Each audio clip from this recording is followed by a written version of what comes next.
Crystal, who was the music teacher. She also taught me piano. We sang this song about Sniffy the Snake in elementary school, and I was like, what is the point of this?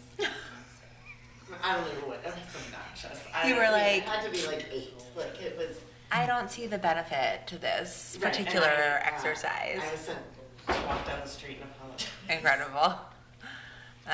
Didn't go over well. Yeah.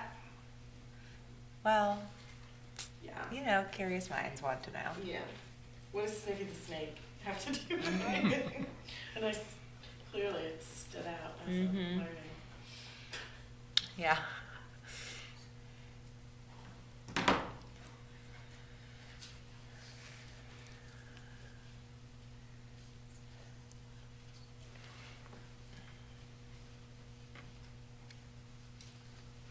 had miscounted an email, but I was like, the 19th is a holiday.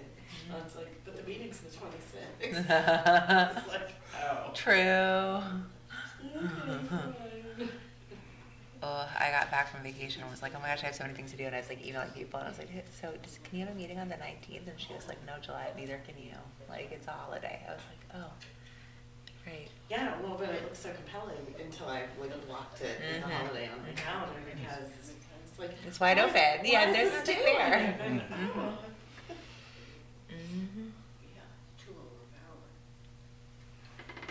All the time.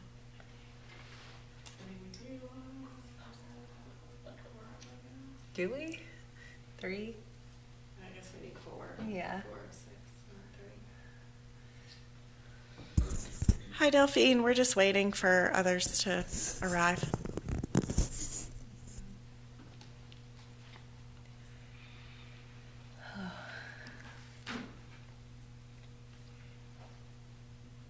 O'clock never went back to non-daylight savings time.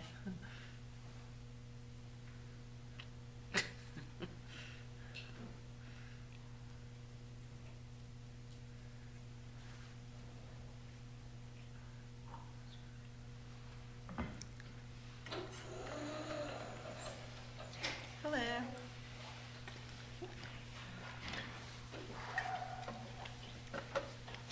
Hi, can you hear me? Mm-hmm. Yes, I can hear you. Okay, good, thank you.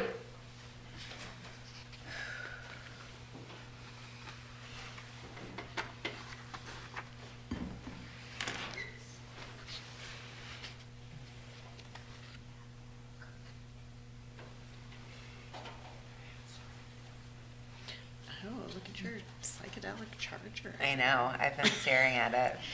Your razzle dazzle charger. Yeah, I got this from the Incredible. Dollar Tree. Love it. Where all the best treasures are found. Yeah.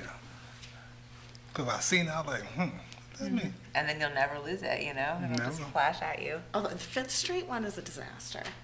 Yes. Like I watched all these things to do crafts with Dollar Tree stuff, and then I went to get it, and the line was through the whole store, and I was like, I can't, I don't want to do a craft anymore. Yeah. Because not they don't worth have it. any, and they don't have a self checkout, and it's Oh, always yeah. one poor person. Yeah. Working there. Who's handling all of the people, yeah. Right. Yeah. Oh no, that's not. The arms are uneven and Oh. it's bothering me. It's fine.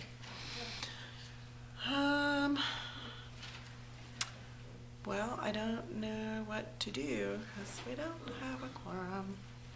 Yeah.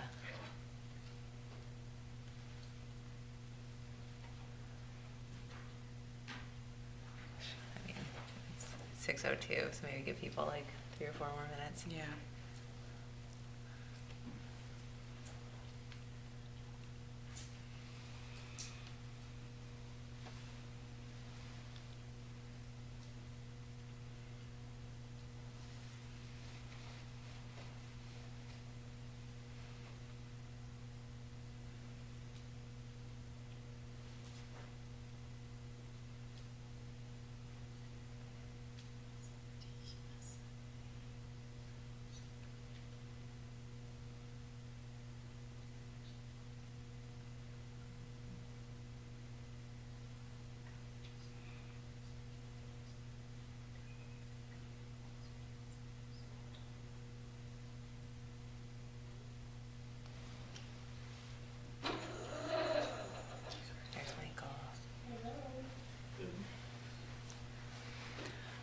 Welcome.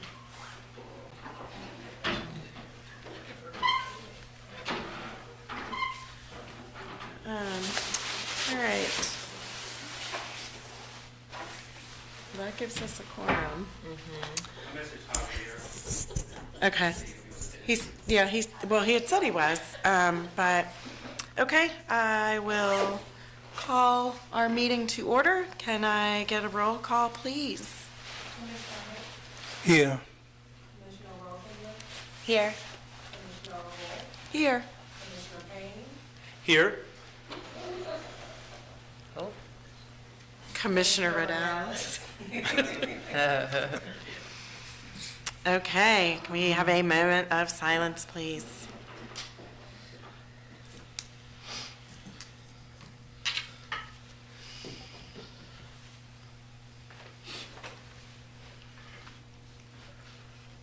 Okie dokie. So we are going to move to a brief closed session.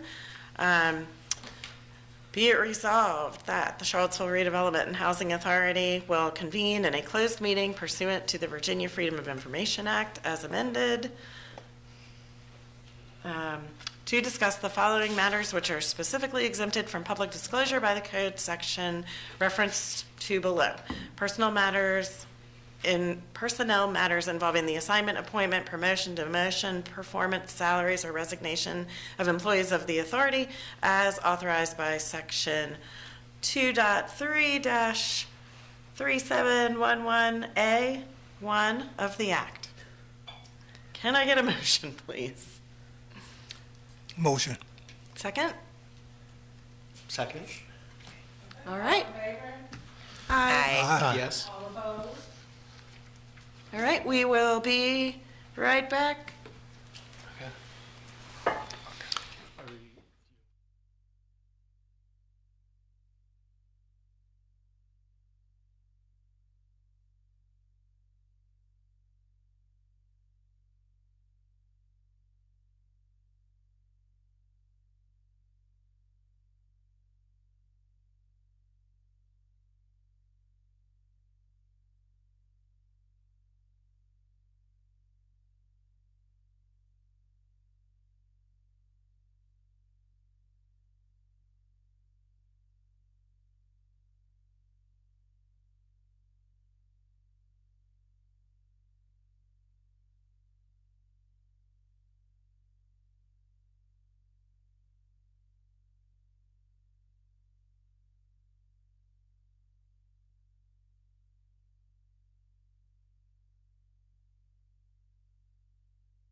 It's freezing in here.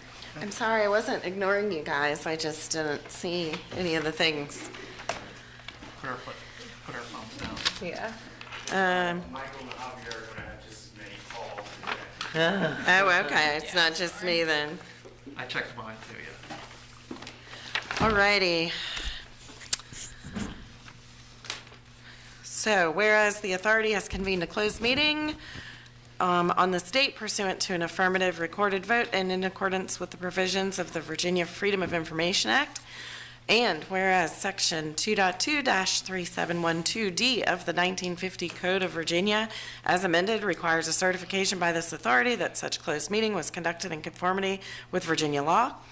Now, therefore, upon motion duly made and seconded, be it resolved that the authority hereby certifies that, to the best of each commissioner's knowledge, 1, only public business matters lawfully exempted from open meeting requirements by Virginia law were heard, discussed, or considered in the closed meeting, and 2, only such public business matters as were identified in the motion convening the closed meeting were heard, discussed, or considered by the authority. Can I have a motion, please? So moved? Second.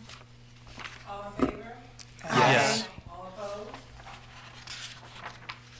Okay, Ms. Carnes, are you there?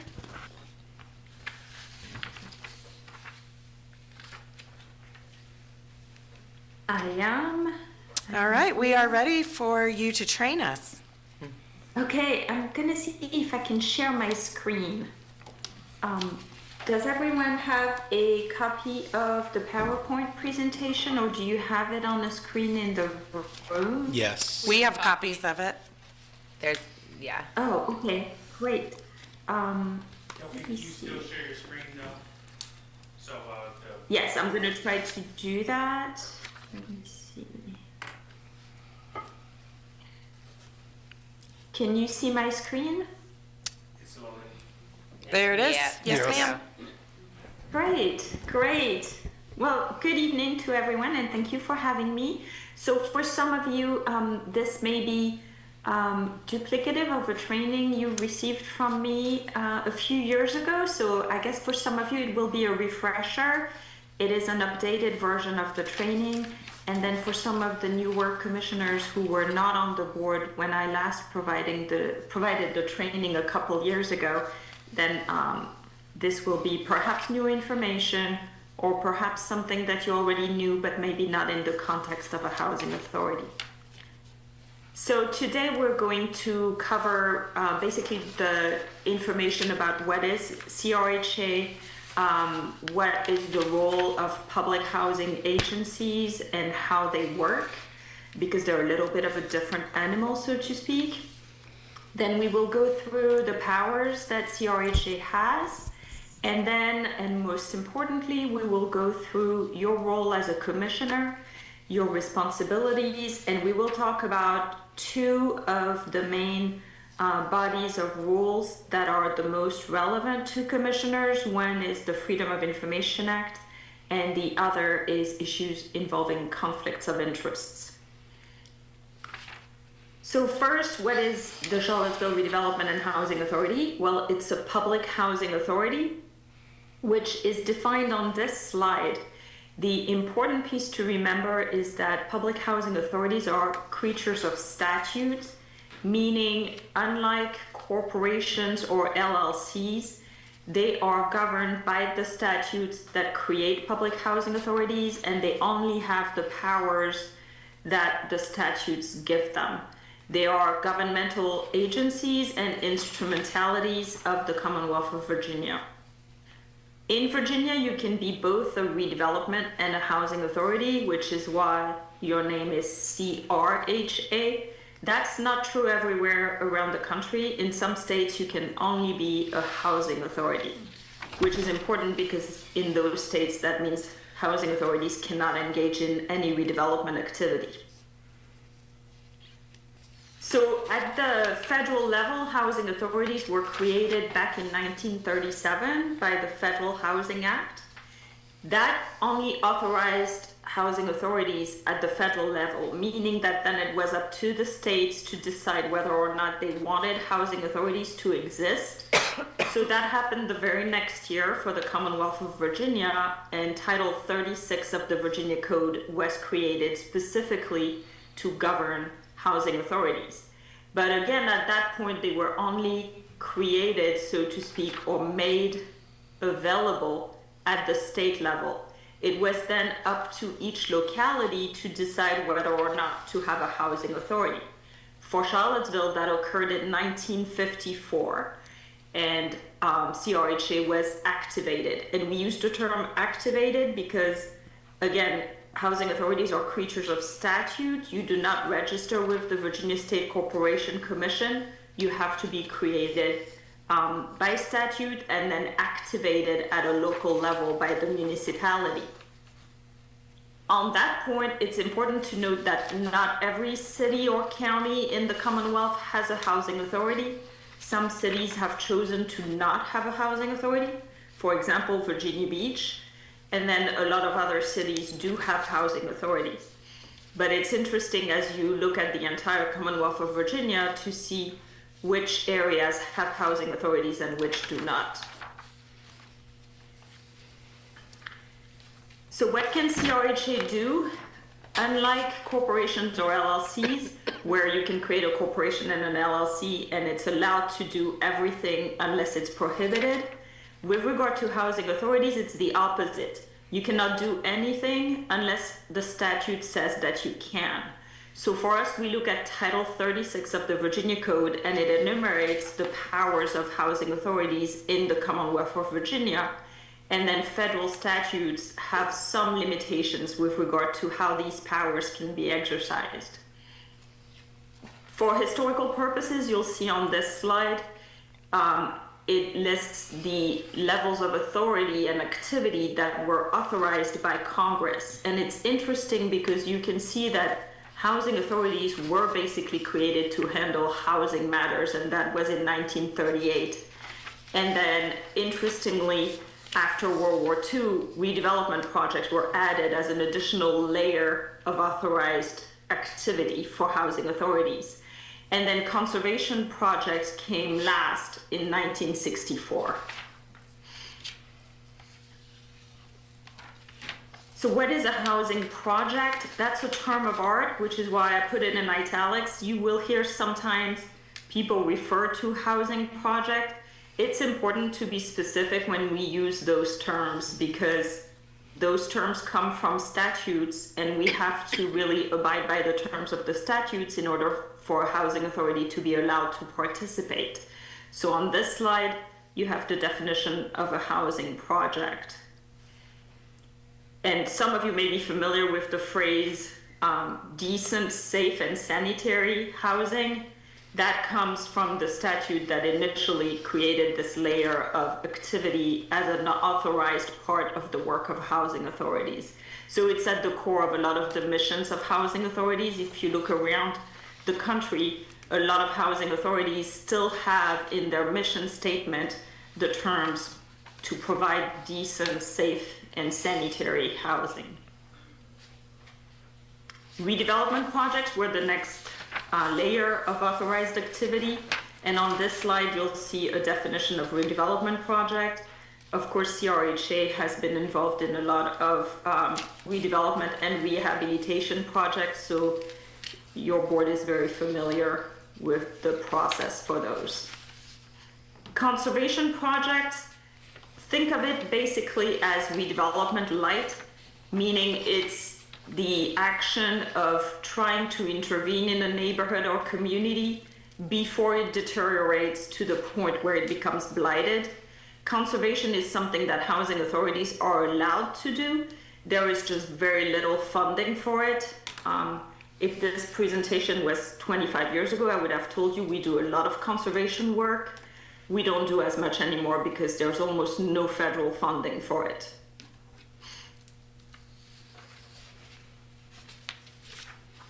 Okay. Not sure what happened. All right. Let me go back. Okay. Eminent domain. So on the next few slides, you'll see some of the information about eminent domain, and it's really mostly for historical purposes to give you an idea of what housing authorities used to be able to do. So eminent domain obviously is the acquisition of properties by condemnation. And the purpose when eminent domain was first enacted was the elimination of slums and blight when it comes to the housing authorities' powers to use eminent domain. And it was used quite a bit around the Commonwealth of Virginia, mostly for large projects that required the acquisition of several parcels of land from different landowners. Many of you will recall that in 2005, there was a decision called Kelo versus City of New London.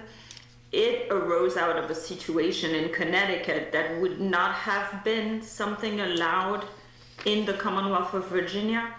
But in that case, it was decided that private redevelopment of an area was a permissible public use of the power of eminent domain. And that created an outcry across the country, and people really did not react well to the notion of their privately owned property being potentially taken by a municipality for the purpose of simply conveying it to a private developer for private use.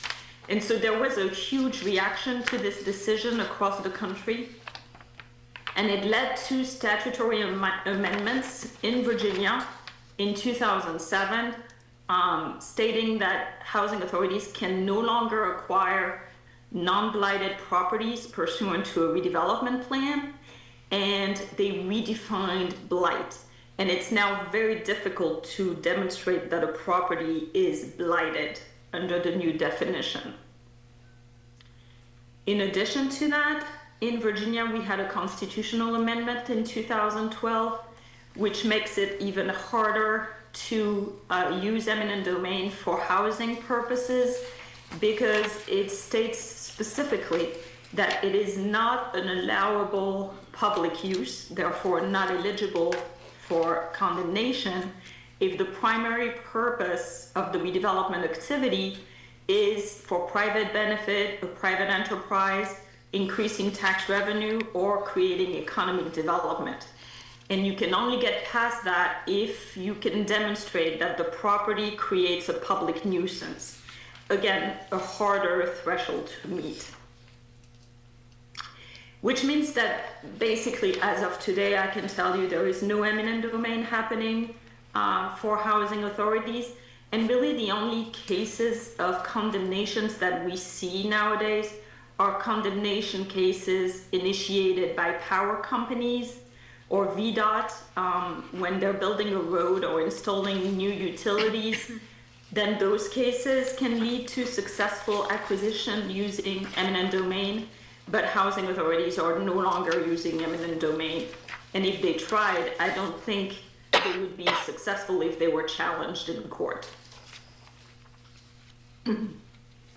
So I'm sorry, I'll pause for a second to see if there are any questions at this point.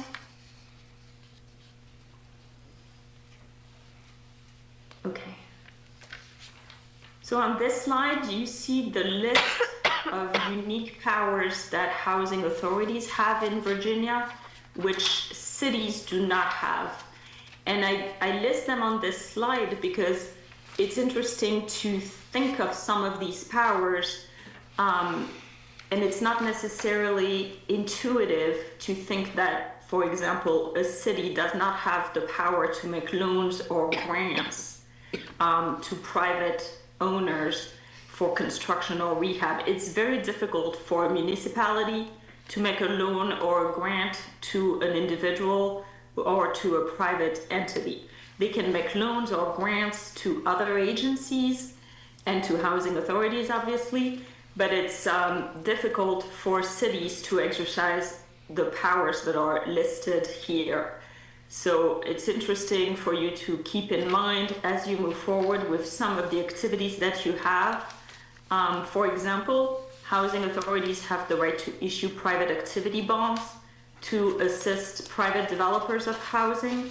which is something that a lot of housing authorities do, and it's really beneficial because it complements your mission, and you don't have to spend any money. You're just a conduit issuer of bonds, and it can really be beneficial to the community. The last bullet says that you can exercise powers in other municipalities. I don't think it has happened, at least not recently, for Charlottesville, but it does happen on occasion where a municipality does not have a housing authority. For example, Henrico County doesn't have a housing authority, and sometimes they call upon other housing authorities to assist them with some of their projects. And they've done it several times using the Suffolk Redevelopment and Housing Authority. So it's interesting how it can lead to some cooperation between municipalities to accomplish housing projects. Your relationship to City Council, of course, as you know, you're appointed by City Council.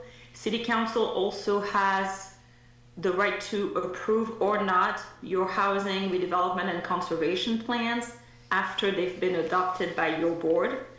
And your City Council has the power to provide funding to you, which does occur on occasion, but that's really not a fixed process. It occurs on a year-by-year basis as made available in the city's budget. So it is not an automatic funding. It is discretionary on the part of City Council. Your relationship to HUD is the most important relationship that the Housing Authority has. It is the entity that provides most of your funding, the vast majority of it, because HUD funds both public housing, or Section 9, and vouchers, or Section 8. And because they provide funding for those programs, they have some strings attached with regard to how the funds are to be used, and they include reporting obligations. For the public housing program, those reporting obligations come through the form of FAS, which is a system for HUD to evaluate how you're doing in spending funds in the public housing program. And for the housing choice voucher program, that evaluation is done through CMAP. Both of these scoring mechanisms, so to speak, are really important because this is the vehicle that HUD uses to determine whether or not you're fulfilling your obligations with regard to the use of these funds. And it includes both an audit of files as well as physical inspections of your units. And because those audits and scoring processes are very involved, there are audits going on basically at all times. So it's likely that there's a HUD audit going on right now. It's not a bad thing, it's just a part of the process. If you score well, then your agency can be a high performer. If you don't score well, there are some penalties associated with that, all the way down to being a troubled agency and potentially eventually being put in receivership by HUD. So there are some pretty dire consequences if you do not score well in FAS and CMAP. If you do score well, it does open up some funding opportunities. For example, high performers have access to certain HUD grants that are not made available to other housing authorities. So it's a really important process, and it takes a lot of time for your staff to make sure that basically the files are in order, both from a financial standpoint and from the standpoint of making sure the tenants that you place in the public housing program and in the housing choice voucher program are meeting all of the requirements for eligibility. So it's a pretty onerous process to go through to make sure you're doing everything you're supposed to do, basically.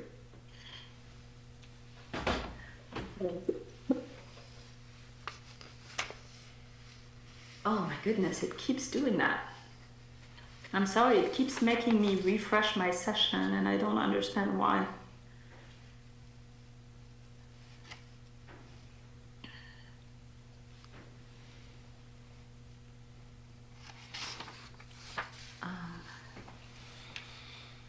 Let me see if I can reopen it.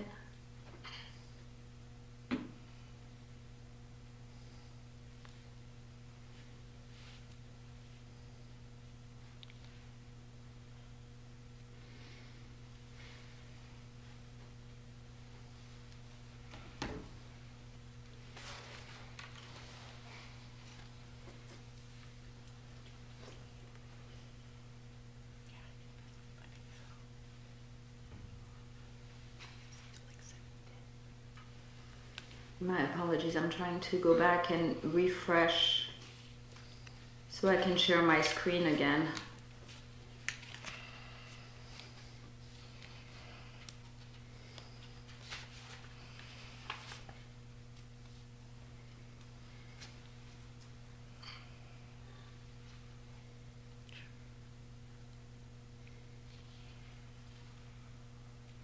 Okay, can you see my screen? Yes. Okay, so the next slide is your role as a commissioner. So you have 7 voting members. The law requires that you have at least 1 resident of assisted housing on your board, but your bylaws require 2. But by statute, you have to have 1 at least. All of you are fiduciaries of public funds because, as I mentioned on the prior slide, you receive funding from HUD, which is federal funding, and therefore the Board of Commissioners, as the governing board of the Housing Authority, serves as a fiduciary of those federal funds. You operate within the bylaws, which govern the officers, the elections, of course, how your meetings are conducted, how often, and the quorums for your meeting. And again, you have some flexibility with regard to your bylaws and you can amend them. As long as you meet the minimum requirements that are imposed by statute, you can go above that and do more than absolutely required. What you cannot do is do less, obviously. Each of you as a commissioner is indemnified by the Housing Authority for reasonable business acts.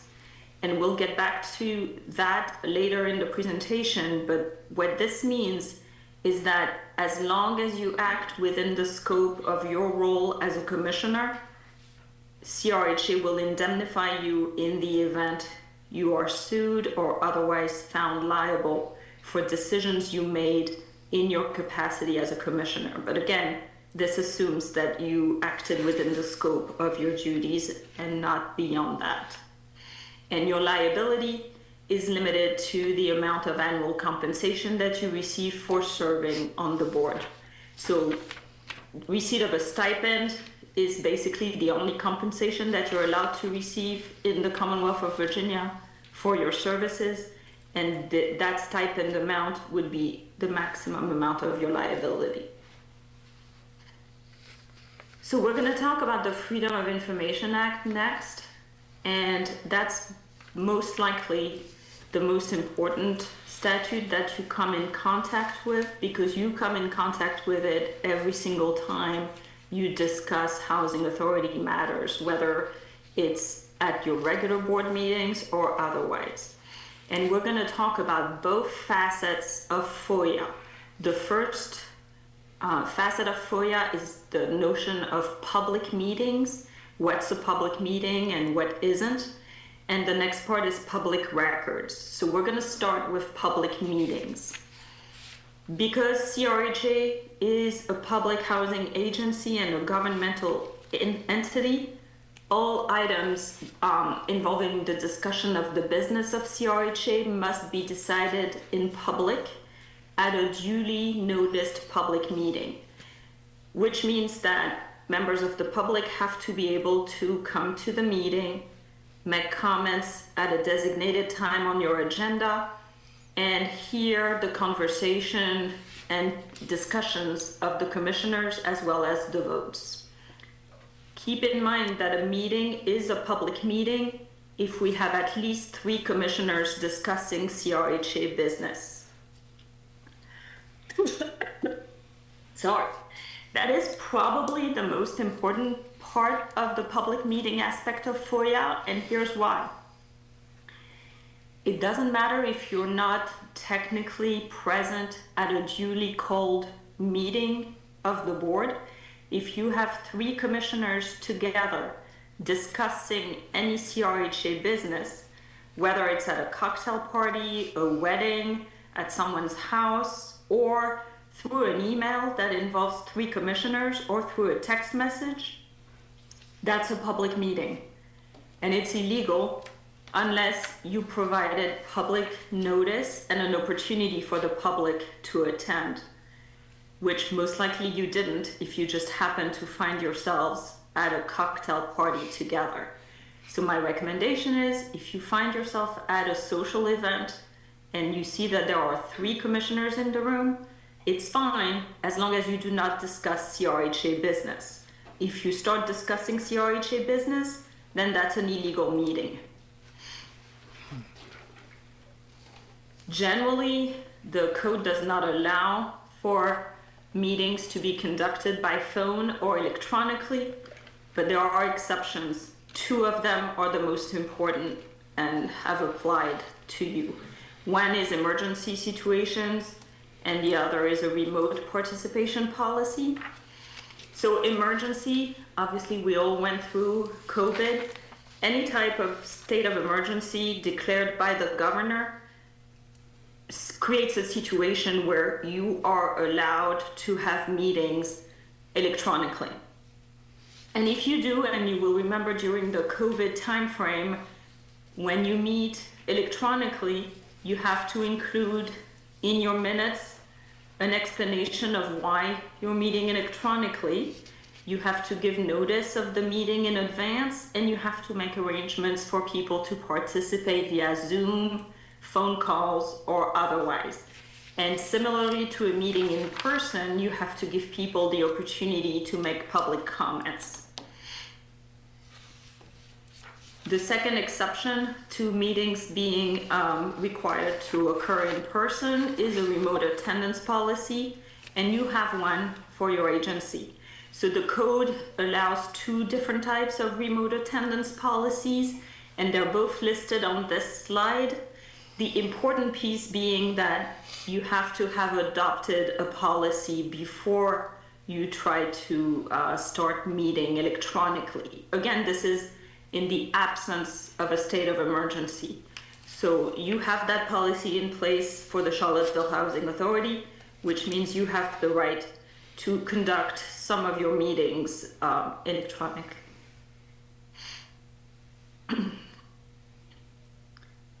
Closed meetings, so you went in closed session earlier in this meeting, so you understand how this works. There is a strict process to go into closed session and to come out of closed session, which is why Chair O'Rourke read the resolutions which reference the statute. The important thing to note here is that you can't just choose to go into closed session for any reason. It has to be for the discussion of one of the topics that FOIA specifically allows you to go into closed session for. And so on this slide, you'll see that they're listed here. Most of the time for housing authorities, it will be personnel matters, real estate acquisition or disposition, and legal matters. Those would be the 3 most frequent topics that are used by housing authorities to convene a closed session.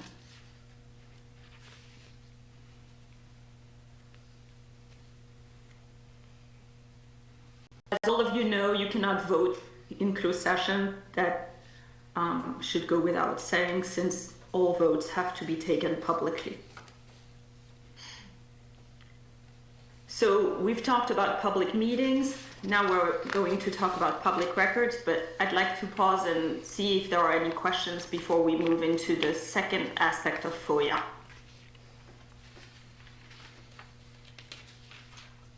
Okay. All right, so public records. So we just talked about public meetings, which is one aspect of FOIA.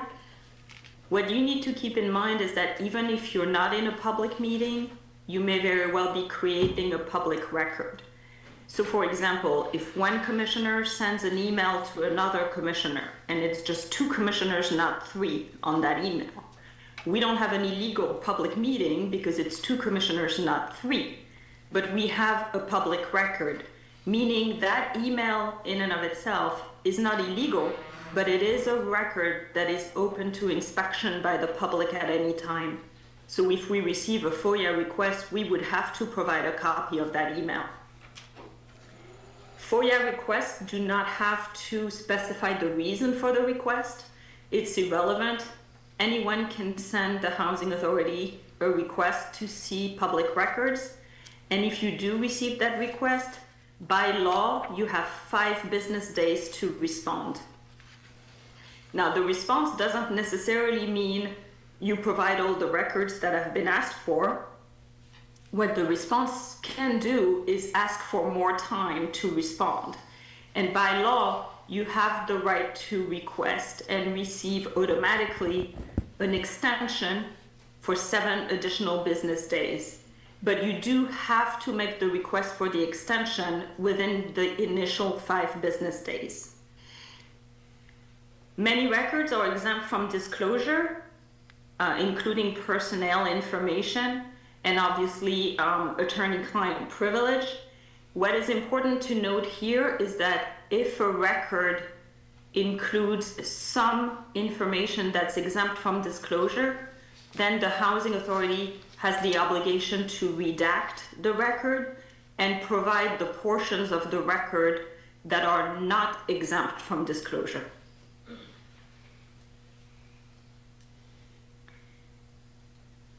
As I mentioned, any correspondence that has to do with CRHA business is not exempt from disclosure. Again, unless it falls within one of the exemption categories. For example, if I, as legal counsel to CRHA, send one of you or the entire board an email regarding legal matters, then that correspondence would not be subject to FOIA because it's attorney-client privilege. But generally speaking, keep in mind that all communications are public records. And that's true regardless of whether it's your private email account that is being used or even a text message on your private cell phone. As long as it pertains to housing authority business, it becomes a public record. That includes also all signed contracts and employment contracts. And it can be burdensome to respond to FOIA requests. And by law, you have the right to charge the person requesting the records for the actual costs of searching for the records and making copies. And sometimes you don't make copies, you just send them electronically, which is usually more cost effective, but you can still charge for the amount of time that CRHA staff spends on producing the records. Any questions on FOIA before we move on to conflicts of interest?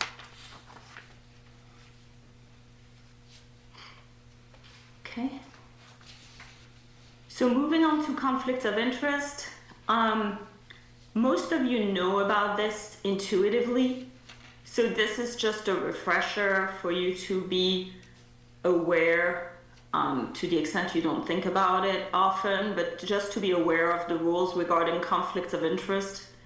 It's important to keep those in mind because sometimes, even though Charlottesville is a pretty large community, it's still at the end of the day a small world, and there are some connections between people and companies or family relationships that create conflicts of interest that you may not have contemplated.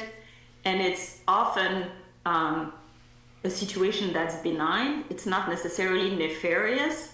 People think of conflicts of interest and they think someone is doing something absolutely wrong.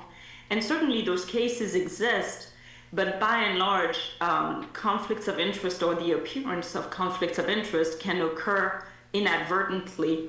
And that's why it's important to be aware of the rules so that you can sort of keep in mind the fact that as a commissioner, you're not supposed to have a contract or a financial relationship with the housing authority on whose board you sit, and that extends to your family, basically. So this is what this slide talks about. and it talks about what's considered a personal interest in a transaction. So this is the definition in the statute that governs conflicts of interest for local government agencies. And you'll see that it has to do with basically realizing some kind of direct or indirect benefit as a result of your position on the board and a transaction that the agency is entering into. It is very fact specific, meaning that although the statute recites the rules, those rules are really only at play, so to speak, if we look at the details of each individual situation, because personal interests in transactions are rarely straightforward, meaning it's rarely a situation where a commissioner himself or herself tries to enter into a direct contract with the housing authority. Most often it will be a commissioner's family member, maybe himself or herself, a shareholder in a corporation that is a subcontractor of someone building housing, for example, for the housing authority. So it can be several steps removed, which is why it's important to keep in mind that it all depends on the specific facts of the situation. The statute includes a list of conduct that is absolutely prohibited no matter what, and they are on the next couple slides. Again, most of them are very intuitive. Obviously, never accept money in exchange for your vote. That should go without saying. Don't use to your own economic benefit confidential information that you're acquiring because you're on the Board of Commissioners, for example. Don't accept any gifts or favors if you know that the gift or favor is meant to influence your decision as a member of the Board of Commissioners of CRHA. Do not receive any kind of compensation, and that can include a dinner, for example. If someone tries to buy you dinner because they know that you're on the board of CRHA and they're hoping that if they buy you dinner, then you will vote favorably when they're looking to have a contract with the housing authority. Again, it's obvious, but you'd be surprised the number of times these things come up. So again, on the list of prohibited conduct, don't accept a business opportunity when you know that you're being offered that opportunity to influence you in your role as a commissioner. Gifts from sources that are trying to raise the appearance of you using your position in office for some kind of private gain. And also using your position to retaliate or threaten someone or a company. Again, that is something that's prohibited and is fairly intuitive. In addition, in Virginia specifically, you're not allowed to solicit, accept, or receive a gift with a value of $100 or more in any given year from anyone if you know or you have a reason to know that the person making the gift to you is trying to be a party to a contract with CRHA. So bottom line, be careful who buys you dinner. Now, in addition to the state statutes, you also have a provision in the annual contributions contract, which is the contract the housing authority enters into with HUD in order to receive funding. And in section 19 of that contract, it states that you cannot, as a housing authority, you cannot enter into a contract with any present or former commissioner during their tenure. And importantly, and that's the difference with the statute, it extends to 1 year after your term, meaning you can't resign from being a commissioner on the board of CRHA and then a month later enter into a contract with CRHA. You have to wait 1 year. And that's true for yourself and for your immediate family. So again, I include this slide because that's a difference with the state statute, which really only cares about what you do during your term of office. HUD cares about what you do during your term of office and for 1 year after that. Any questions on this? Okay, so under HUD rules, there is a process to obtain a waiver or an exception from a conflict of interest if it arises. And it's a process that's evaluated on a case-by-case basis. So basically what that means is that if you know that you have a situation where there is a conflict of interest, but the housing authority as a whole, through its board, is of the opinion that the conflict of interest should be waived so that the housing authority can continue with the transaction despite the conflict of interest, then you can submit a request to HUD for HUD to give you a waiver. But that is only given on a case-by-case basis, and it has to be accompanied by an opinion of counsel stating that if the exception is granted, there will be no violation of state law or local law. And it's pretty rare, to be honest, to receive those waivers. It does occur from time to time, but it's pretty rare, and you have to basically submit your request and your case file with the justification of why you think that waiver should be granted. And it goes to your HUD field office.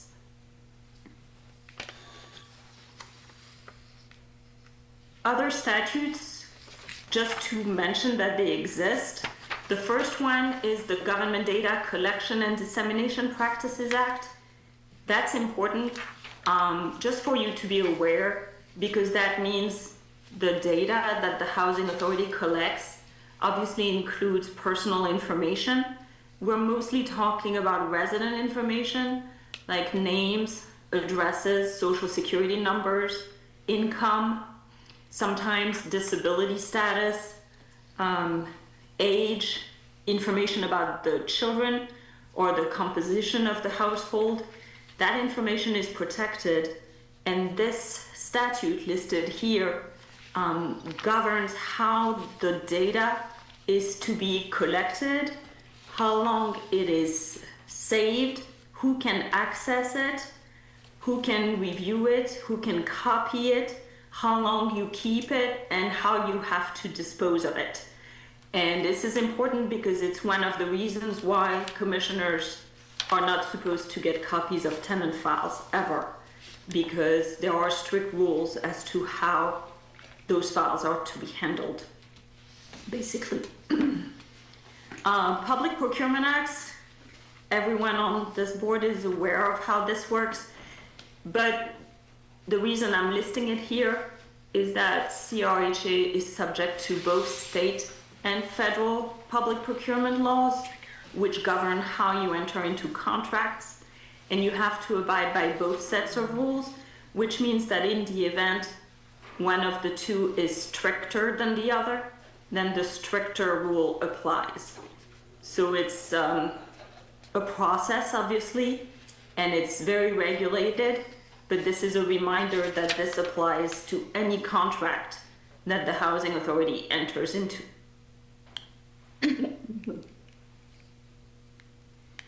So now we're going to talk about some of the details of your role as a commissioner. And really what's important to remember here, if you remember one thing about this presentation, is that as a commissioner, you have 3 roles, and they're on this slide. And those are the only roles. They're extremely important roles, but this is it. Number 1, you set the broad CRHA policy. The Board of Commissioners is a policy board, not a working board in terms of handling the day-to-day operations of the agency. So keep in mind, you set the policy. You do not administer the day-to-day operations of the agency. Number 2, you administer the finances and the budget.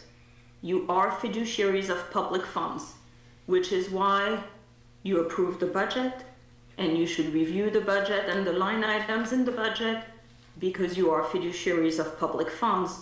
So any funds that come to you from HUD or from the city on occasion, you have to make sure that they're being spent properly. Last but not least, the board hires and evaluates the executive director. Keep in mind, the executive director is the only employee that the board hires, evaluates, and can terminate. No other employee. That's extremely important. You cannot get involved with personnel decisions beyond the executive director's position. Sorry. Any questions on this slide? Okay. The executive director is responsible for everything else.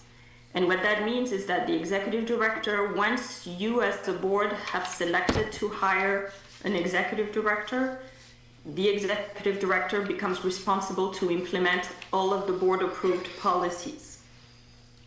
If there's a violation of a board policy, then that's a personnel issue you need to deal with the executive director, not with staff, obviously. And if policies need to be amended, then those policies need to come to you as a board to review and revise, because the executive director has to implement whichever board policies have been approved and amended. The executive director also makes all financial decisions after you've approved the budget. So once you approve the budget, the executive director has to implement it as approved. The executive director cannot unilaterally change line items, for example, in the budget that you've approved, unless you give him that discretion. The executive director also makes all CRHA personnel decisions. He can inform you of those decisions, but the board itself is not the body that hires, evaluates, or fires other employees of the agency. The executive director does that. If the executive director has to create new staff positions that require funding, then the executive director would come to you if that funding is not already in the board-approved budget. But if it is in the board-approved budget, then no additional approval is needed.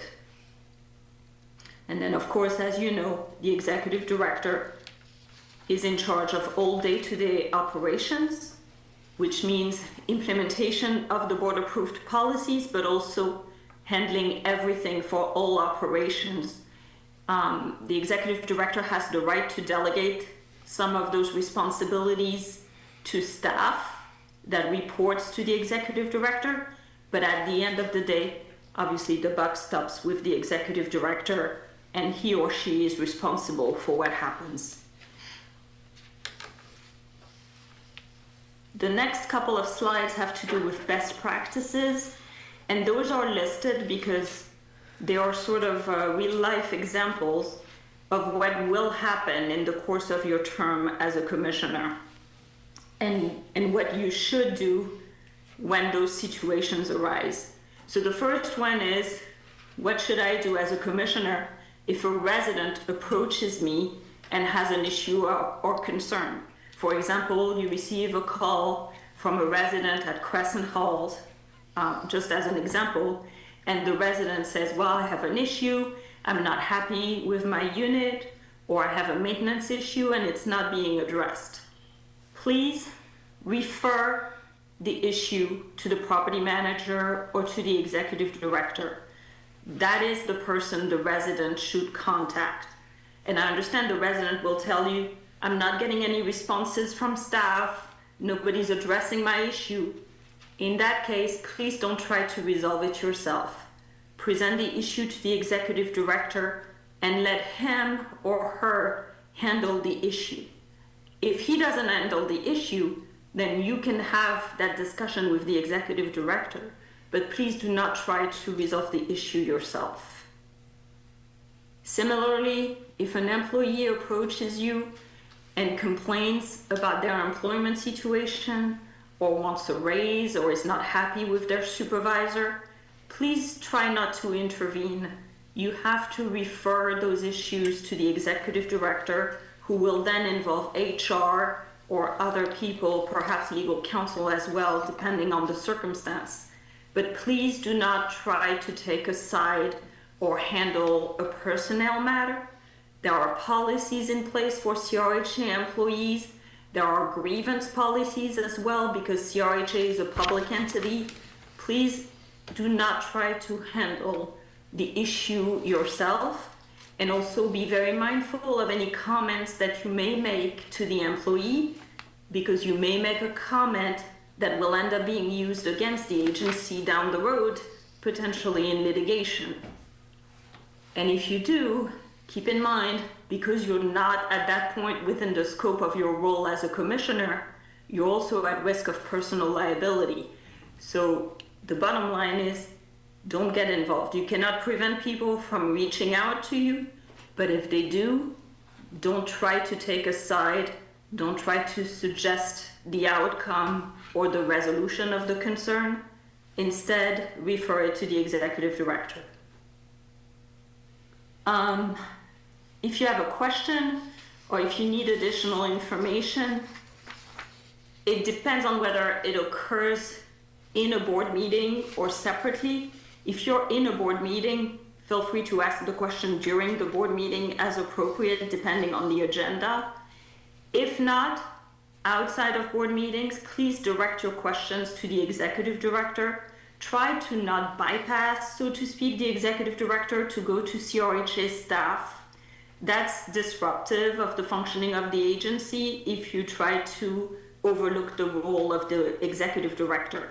And it's also inappropriate for commissioners to give work or homework, so to speak, to CRHA staff. You cannot direct them to take certain actions. You can only direct the executive director to take certain actions. So try to keep that in mind when you have questions, or if you require additional information or a report about something. Please direct those questions to the executive director directly, as opposed to staff. If there is something that you think would be of interest to the rest of the board and you'd like to share it, the best practice is really to give that information or document or article to the executive director, and then he can include it in the board packet or otherwise make it available to all commissioners. But basically, try to not email each other about articles or items of interest, because again, if you do that, you're creating a public record. If there's discussion back and forth on an email, you potentially have violated FOIA rules with regard to public meetings. So try not to do that. It seems sometimes that it's harmless and you're just sharing an article, or you saw something in the newspaper and you feel it would be good to share it with everyone on the board because it has a housing component or something like that. And so you don't mean any harm by it, but the issue is that inadvertently you may well start a violation of FOIA because you send the article, then someone will reply to all and see how that would apply to one of your developments, for example. And here we go, you have a discussion of CRHA business, and it's in an email, and it involves multiple commissioners, and therefore it's an illegal public meeting. Sorry. The next one is about legal questions. Obviously, if you have legal questions, please refer them to the executive director, and then he can decide to get in touch with legal counsel. You can contact me directly, but it's technically better if you go through the executive director first, unless your concern is about the executive director, in which case you can contact me directly. But otherwise, if you have any kind of legal issues that come up in the context of your role as a commissioner, please go to your executive director, and then he will take steps to address your question. if you have concerns about a potential conflict of interest, please discuss it with the executive director or with me. Don't bring it up in a public meeting. And I say that because most of the time, it's not really a conflict of interest. And so it's best to first discuss the different components of the situation. As I mentioned earlier, conflicts of interest are really fact-specific. So we have to look at the entire issue and determine whether or not there's a conflict. And then if there is a potential conflict of interest, there are rules as to how we address it. Some of them require a disclosure of the conflict at a board meeting, and some of them involve a disqualification, meaning the commissioner involved in the conflict of interest would not be able to participate in the discussion or the vote with regard to the matter that is the subject of the conflict of interest. But there are some steps we need to follow, basically, if there is a conflict of interest. So if you think there is a potential situation like that, please discuss it with John, and then he can talk to me and we can work through it. Again, on this slide, a reminder that a communication among 3 commissioners or more, whether it's in person, by text, by phone, by email, is a public meeting if you're talking about CRHA business. And as a result, because it's a public meeting, you have to give notice and you have to let the public access that conversation, which means please don't do it, basically, because chances are, obviously, you didn't give notice that you were going to send an email to 3 commissioners and have a discussion about CRHA, so it's going to be an illegal meeting. Please don't reply all on emails related to CRHA business. As a matter of fact, very often it's a bad idea to reply all, period. But if it involves CRHA business and you reply all, again, you're creating potentially a situation where we're going to have an illegal meeting. Same thing if you find yourself at a wedding or a funeral and you have other commissioners who are in the room, just don't talk about CRHA matters and then everything is fine. Now, one of the examples that comes up, unfortunately, people will say, well, I was at a cocktail party and there were 3 commissioners there and we talked about CRHA business, but we don't think we violated FOIA because the matter that we talked about would have been the type of matter we talk about in closed session, therefore we didn't violate anything. And hopefully you've gathered by now that that's not the correct answer. It is a violation of FOIA and it is an illegal meeting, regardless of the topic. And here's why. You can't have a closed session without first having a public meeting during which you take a vote to convene a closed meeting. And then you're in closed session, and then at the end of the closed session, you vote to certify the closed session. So regardless of the topic of discussion, even if it's a legal matter or a personnel matter, with regard to which it would be legal to go into closed session, don't do it unless you're first in a public meeting that has been properly advertised and at which the public has the opportunity to make comments and attend. Hopefully that makes sense. If you have any questions, please ask. Just generally speaking, avoid texting 3 commissioners on the same text or email about CRHA matters. And if you find yourselves at a social event, just don't talk about CRHA matters, and then we won't violate FOIA, basically. And that's it. If you have any questions, I'm happy to take them now, but I'm also happy to respond to your questions at a different date. We don't have to answer all of them right now, and you can always feel free to contact me at any time after this meeting. I hope this makes sense.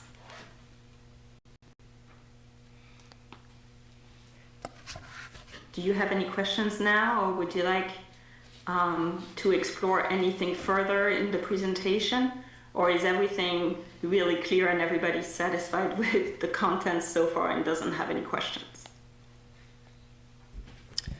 Yeah, thank you. I know it's not the most thrilling topic in the world, but it is very important. It was very clear to me. I'll just follow up with you over email. I had a question about FOIA and when email becomes a public meeting, but I'll just reach out to you. Sounds good. And my email address is on the presentation, as well as my cell phone. You can always feel free to reach out to me, and I'll be happy to answer your questions, obviously. Thank you. You're welcome. Anything else that you had questions about? I know John wanted this training for today because obviously you've had some changes in commissioners as people get appointed or their term on the board expires. So we wanted to do this training. I know in the past, perhaps at a time when the configuration of the board was slightly different, we had other trainings. One of them was on low-income housing tax credits, because obviously your agency is involved in several projects that involve the use of low-income housing tax credits. So that's one potential topic if you would like additional trainings down the road. Or if you'd like simply copies of presentations, feel free to reach out. I don't mind at all sharing them with you. And I'm happy to conduct other trainings on other topics that may come to mind. As John knows, I'm happy to do that. If you're curious about additional affordable housing programs, tax-exempt bonds, for example, and things like that, feel free to go on my firm's website. I have posted on there several trainings and explanations of financing structures. So if you'd like to dig a little bit deeper, so to speak, in the types of structure that we use for 6th Street or South 1st Street or Crescent Halls, things like that, those projects specifically are not named in the presentations, but you will see how the financing structure work. And hopefully that will be helpful as you move forward with a lot of these projects. Thank you. Thank you. Thank you, Delphine. I'm starting to look like none of the commissioners have any further questions. Okay. If we could, our next agenda item is FAR comments, FAR public comments. Would anybody like to come up and speak? Please come up and speak. Hello, my name is Terry Tyree. I'm a resident at South 1st Street. And I just wanted to say, just give an update that CRHA has been making progress in trying to work on finding me a place in regards to my reasonable accommodations.